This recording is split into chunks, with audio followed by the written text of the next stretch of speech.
Parmi les permutations, il y en a des particulières, qu'on appelle les cycles et les transpositions. Donc c'est ce que je vais vous présenter maintenant. Alors, on se fixe toujours un n supérieur ou égal à 2. Ça, je vous rappelle, c'est pour dire qu'on travaille sur les bijections de l'ensemble 1n dans lui-même. Et puis on choisit un entier p entre 2 et n. Ce qu'on appelle un p-cycle, c'est une permutation pour laquelle il existe des entiers x1 jusqu'à xp, tous distincts, c'est important, tels que, eh bien, la permutation sigma, elle marche comme un cycle, c'est-à-dire x1 est envoyé sur le x2, x2 est envoyé sur x3, x3 sur x4, etc.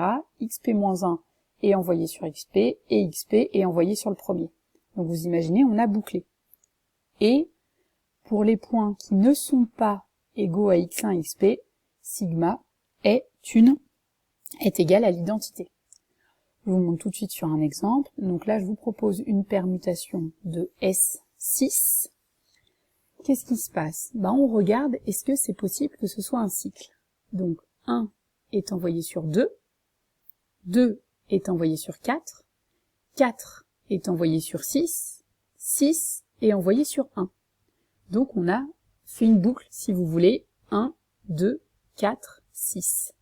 Donc c'est bien un 4 cycles dont le support est un 2, 4, 6. Et d'ailleurs, en 3, la fonction elle vaut 3, et en 5, la fonction elle vaut 5.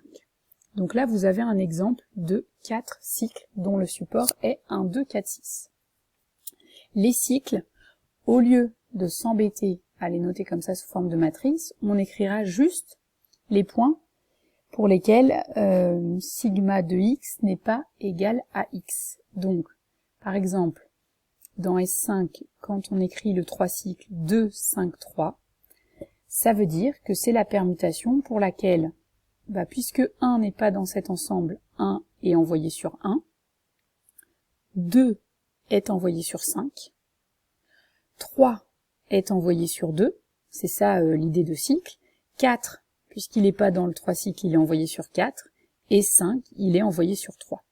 Donc en fait, cette notation 2, 5, 3 correspond à 1, 2, 3, 4, 5.